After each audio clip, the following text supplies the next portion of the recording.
نحمده ونصلي على رسوله الكريم أما بعد فأعوذ بالله من الشيطان الرجيم بسم الله الرحمن الرحيم أن الأرض يرثها عبادي الصالحون صدق الله تعالى وبلغنا رسوله النبي الكريم صلى الله تعالى عليه وآله وأصحابه أجمعين. آج 11ویں شریف کی 13 تاریخ ہو گئی ہے اور سالانہ 11ویں شریف کا موقع ہے، تو آج کے درس میں ہم حضور نور سرکار غوث اعظم رضی اللہ تعالیٰ عنہ کی بارگاہ میں خراج عقیدت پیش کرنے کے لیے قرآن مجید، فرقان حمید سے، احادیث سے اور آپ کی سیرت پاک سے ایک دو باتیں عرض کریں گے۔ قرآن مجید فرقان حمید میں اللہ تعالیٰ نے اپنے نیک بندوں کا جگہ جگہ ذکر فرمایا ہے۔ میں نے ایک آیت کریمہ 17ویں پارے سے کا کچھ حصہ آپ کے سامنے تلاوت کیا، جس کا ترجمہ ہے اس زمین کے وارث میرے نیک بندے ہوں گے۔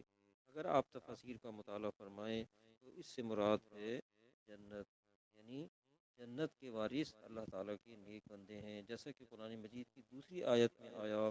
اولئک هم الوارثون الذین یرثون الفردوس هم فیہا خالدون۔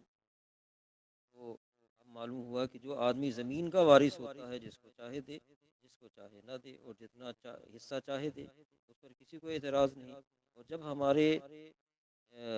سرکار حضور پر نور غوث اعظم رضی اللہ تعالیٰ عنہ، جو اولیاء اللہ اور صالحین کے بھی سردار ہیں، وہ بھی جس کو چاہیں جو چاہیں عطا فرمائیں، جتنا چاہیں دیں، اس پر کسی کو کوئی اعتراض نہیں ہونا چاہیے۔ اور اشارتاً ہمیں یہاں سے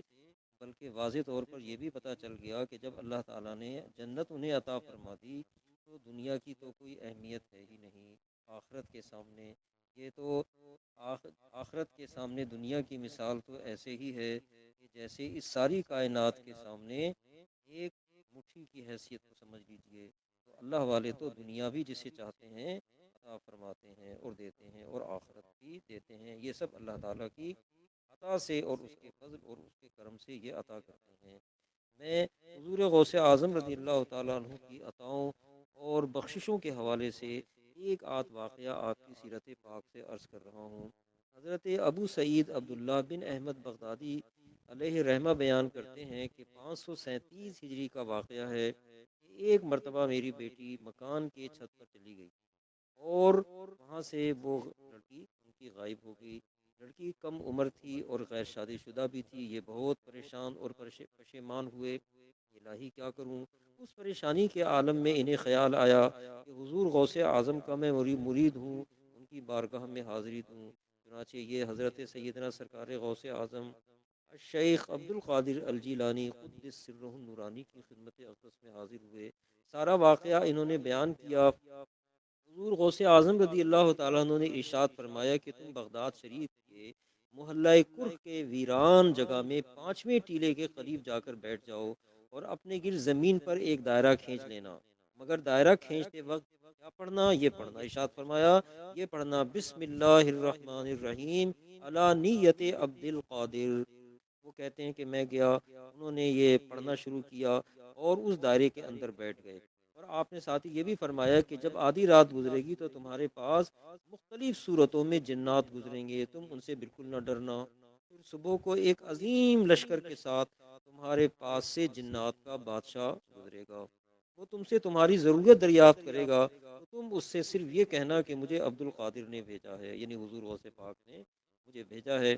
بعد ازیں اپنی بیٹی کا واقعہ سنا دینا۔ تو حضرات، یہاں سے ایک بات آپ کی خدمت میں یہ بھی عرض کروں کہ یہاں سے یہ بھی پتہ چلا کہ جو رونما ہونے والے واقعات تھے حضور غوث اعظم نے اپنے مرید کو وہ پہلے ہی بتا دیے۔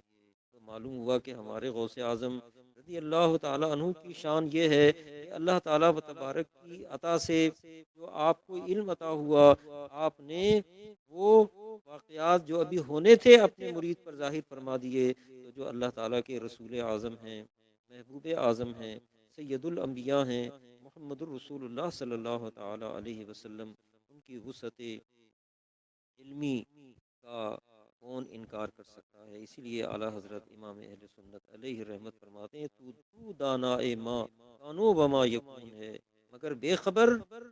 دیکھتے ہیں۔ چنانچہ سرکار غوث اعظم رضی اللہ تعالیٰ عنہ کے مرید بیان کرتے ہیں کہ جیسے کہ حضرت کا ارشاد تھا، حکم کے مطابق میں نے محلہ کر کے ویران خانے میں ٹیلے پر پہنچ کر دائرہ بنا لیا، اور وہاں سے جب میں نے پڑھنا شروع کیا اور رات ہوئی تو متعدد قسم کے جنات ہیبت ناک صورتوں میں مجھ پر ظاہر ہوتے رہے اور گزرتے رہے، مگر میرے اور میرے دائرے کے نزدیک کسی کو آنے کی جرت نہ ہوئی، جیسا کہ حضور غوث پاک نے فرما دیا تھا۔ اور ہوتی بھی کیسے، جب دائرہ کھینچتے وقت نام تو اللہ تعالیٰ کا اور اللہ تعالیٰ کے محبوب ولی حضور غوث پاک کا انہوں نے لے لیا تھا۔ اعلیٰ حضرت علی رحمت نے اسی لیے فرمایا، بحر و بر شہر قرا سہل و حزن دشت و چمن کون سے چک پہنچتا نہیں دعویٰ تیرا۔ یہ مرید بیان کرتے ہیں کہ آخر کار صبح کو ایک لشکر کے ساتھ ان کے بادشاہ کا گزر ہوا۔ بادشاہ گھوڑے پر سوار تھا، میرے دائرے کے پاس آ کر رک گیا اور مجھ سے پوچھنے لگا، تمہیں کیا معاملہ درپیش ہے؟ تو وہ کہتے ہیں کہ میں نے کہا کہ مجھے حضرت شیخ عبد القادر جیلانی رضی اللہ تعالیٰ عنہ نے آپ کے پاس بھیجا۔ جیسے ہی اس نے حضور غوث اعظم رضی اللہ تعالیٰ عنہ کا نام سنا، سواری سے فوراً نیچے آ گیا اور ادب کے ساتھ بیٹھ گیا، اور اس کے لشکر نے بھی اسی طرح سے آداب کو بجا لائے وہ بھی، اور اس نے کہا کہ بتاؤ کہ تمہارا کیا معاملہ ہے؟ تو جب اس نے سردار نے پوچھا کہ حضور غوث اعظم رضی اللہ تعالیٰ عنہ نے تمہیں کس لیے بھیجا ہے، اور انہوں نے جب واقعہ سنایا تو اس نے تمام لشکر سے پوچھا کہ اس کی لڑکی کو کون اٹھا کر لے کر گیا ہے، کیا جنات میں سے کوئی ہے، ہمارے جنات میں سے کوئی ہے؟ سب نے لا علمی کا اظہار کیا۔ بعد ازیں انہوں نے بتایا، یعنی کچھ دیر کے بعد، کہ ایک سرکش جن تھا جس کا تعلق چین سے ہے، وہ آیا اور وہ اٹھا کر لے گیا۔ بادشاہ نے اسے اس کے بارے میں کہا کہ اسے حاضر کیا جائے۔ ظاہر ہے کہ جنات کا بادشاہ تھا، تھوڑی دیر میں اسے حاضر کر دیا گیا۔ تو اب جنات کے بادشاہ نے اس سے پوچھا کہ تجھے کیا ہوا کہ تو نے قطب وقت کے شہر سے اٹھا لیا اور ان کے شہر میں تو نے یہ حرکت کی؟ جن نے جواب دیا کہ یہ مجھے اچھی لگی تھی اس لیے میں نے ایسا کیا۔ تو اس نے حکم دیا کہ اسی وقت اس کا سر قلم کر دیا جائے، یعنی اس جن کو قتل کر دیا گیا، اس کی گردن اڑا دی گئی، ان کی بیٹی ان کے حوالے کر دی گئی۔ اس جن نے حضور غوث اعظم رضی اللہ تعالی عنہ کے مرید کے پوچھنے پر انہیں بتایا کہ اصل میں معاملہ یہ ہے کہ ان اللہ تعالی اذا قام قطبا مکنہ من الجن والانس، یعنی بے شک جب اللہ تعالی کسی کو قطب بناتا ہے تو جن و انس دونوں پر اسے حاکم بنا دیتا ہے۔ یہ واقعہ بالکل صحیح روایتوں سے حضور غوث اعظم رضی اللہ تعالی عنہ کے عہد سے آج تک چلا آ رہا ہے۔ بہجت الاسرار میں، قلائد الجواہر میں، نزہت الخاطر الفاتر میں، تحفہ قادریہ میں، سفینۃ الاولیاء میں، خزینۃ الاسفیہ میں، بہت سی کتابوں میں اولیاء اللہ اور علماء نے اس واقعے کو بیان فرمایا۔ اعلیٰ حضرت علی رحمت اسی لیے حضور غوث پاک کی عظمت و شان کو بیان کرتے ہوئے کہتے ہیں، تیری عزت، تیری رفعت، تیرا فضل، فضل ہی افضل و فاضل ہے یا غوث۔ تو عزیزان محترم، آپ نے جن کے لفظوں پر غور کیا کہ وہ کہتا ہے کہ تجھے کیا ہوا تھا کہ قطب وقت کے شہر سے تو اٹھا لائے، میرے غوث اعظم، ہمارے غوث اعظم رضی اللہ تعالیٰ عنہ کے شہر بغداد شریف کا اس قدر احترام ہے، اسی لیے اہل محبت نے کہا کہ ان کے در سے کوئی خالی جائے ہو سکتا نہیں، ان کے دروازے کھلے ہیں، ان کے دروازے کھلے ہیں ہر گدا کے واسطے۔ اور آپ کی حیات مبارکہ سے یہ بھی پتہ چلتا ہے کہ ایک مرتبہ بغداد شریف میں طاعون کی بیماری پھیل گئی اور اس قدر زور پکڑ گئی کہ ہر روز ہزار ہزار آدمی اور عورتیں مرنے لگے۔ کچھ لوگ بارگاہ غوثیت میں حاضر ہوئے اور اس مصیبت اور پریشانی کا ذکر کیا تو آپ نے ارشاد فرمایا، یسحق الکلاء الذی حولا مدرستنا ویؤکل یشفی اللہ بہ الناس المرضی، یعنی ہمارے مدرسے کے ارد گرد جو گھاس ہے اس کو رگڑ کر اپنے اوپر لگاؤ اور اسی کو کھاؤ، اللہ تعالیٰ بیمار لوگوں کو اس سے شفا عطا فرما دے گا۔ نیز آپ نے ساتھ یہ بھی فرمایا، من شرب من ماء مدرستنا قدرۃ یشفیہ اللہ، جو شخص مدرسے کے کنویں کا پانی پیے گا اسے بھی اللہ تعالیٰ شفا عطا فرما دے گا۔ تو لوگوں نے آپ کے فرمان پر عمل کیا، ان کو شفا کاملہ حاصل ہوئی، اور بغداد شریف سے بغداد شریف سے یہ بیماری جو تھی چلی گئی، دور ہو گئی، اور حضور خواجہ خواجگان حضرت خواجہ سلطان الہند غریب نواز معین الدین چشتی اجمیری سنجری رضی اللہ تعالی عنہ نے اسی لیے بارگاہ غوثیت میں عرض کیا ہے، کہتے ہیں یا غوث معظم نور خدا مختار نبی مختار خدا سلطان دو عالم بے اولا اعراض جلالت عرض و سما۔ اور اسی لیے حضور خواجہ خواجگان حضرت خواجہ معین الدین چشتی اجمیری سنجری رضی اللہ تعالی عنہ کے خلفاء میں سے ہیں حضرت خواجہ قطب الدین بختیار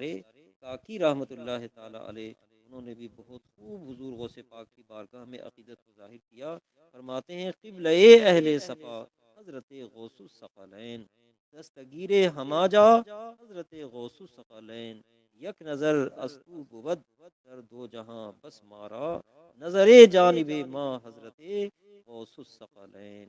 اسی لیے اعلیٰ حضرت امام اہل سنت علیہ رحمت و رضوان کے مشائخ اور بزرگوں میں سے ہیں حضرت شاہ برکت اللہ رحمۃ اللہ تعالی علیہ، غالباً یہ اشعار ان کی طرف منسوب ہیں۔ فرماتے ہیں غوث اعظم بمنے بے سر و ساما مدد قبلہ دی مدد کعبہ ایما مدد انتظار کرم تست من عینی را اے خدا جو خدا بینو خدا دا مدد۔ اور اسی لیے 14ویں صدی ہجری کے مجدد اعلیٰ حضرت امام اہل سنت امام احمد رضا رحمۃ اللہ تعالی علیہ بھی بارگاہ غوثیت میں اپنی عقیدت اور محبت پیش کرتے ہوئے کہتے ہیں طلب کا منہ تو کس قابل ہے یا غوث مگر تیرا کرم کامل ہے یا غوث، تیرا ذرہ مہی کامل ہے یا غوث، تیرا قطرہ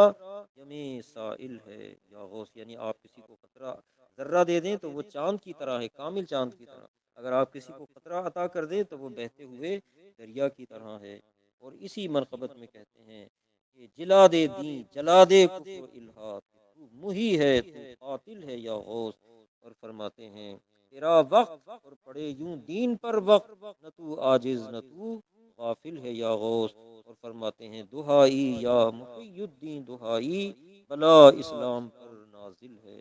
یا غوث۔ اور حضور غوث اعظم رضی اللہ تعالی عنہ کے مقام اور مرتبے اور عظمتوں کو بیان کرتے ہوئے اس طرح سے عرض کرتے ہیں، یہ فرماتے ہیں احد سے احمد، احمد سے تجھ کو کن اور سب کن مکن حاصل ہے یا غوث۔ یعنی رب تعالی و تبارک نے اپنے حبیب لبیب حضور پر نور سید عالم صلی اللہ علیہ وسلم کو عطا فرمایا، اور حضور پر نور صلی اللہ علیہ وسلم سے آپ نے فیض پایا اور خوب فیض پایا، اور آپ کی عطائیں اور بخششیں اسی طرح سے حیات مبارکہ میں بھی اور بعد وصال بھی جاری اور ساری ہیں۔ اللہ تعالیٰ و تبارک اور آپ کے متعلق صوفیہ اعظام کا، علماء ربانیین کا یہ فیصلہ ہے اہل سنت و جماعت کا کہ ہر دور میں اس امت میں غوثیت کبریٰ کے اوپر کوئی نہ کوئی فائز رہے۔ حضور علیہ الصلوۃ والسلام کی امت میں جیسے کہ سب سے پہلے حضرت ابو بکر صدیق رضی اللہ تعالیٰ عنہ تھے، اور یہ سلسلہ چلتے چلتے حضرت امام حسن و امام حسین رضی اللہ تعالیٰ عنہما تک پہنچا، اور پھر اسی طرح سے ہر دور میں رہے، اور پھر حضور غوث اعظم رضی اللہ تعالیٰ عنہ اس غوثیت کبریٰ کے اوپر پہنچے، اور آپ حضرت امام مہدی کے دور تک یعنی قیامت کے قریب تک غوثیت کبریٰ کے مقام پر فائز ہیں، اور آپ کی فیوز و برکات کا سلسلہ جاری اور ساری ہے۔ اللہ تعالیٰ و تبارک ہمیں دونوں جہان میں حضور غوث اعظم رضی اللہ تعالیٰ عنہ کی سچی عقیدت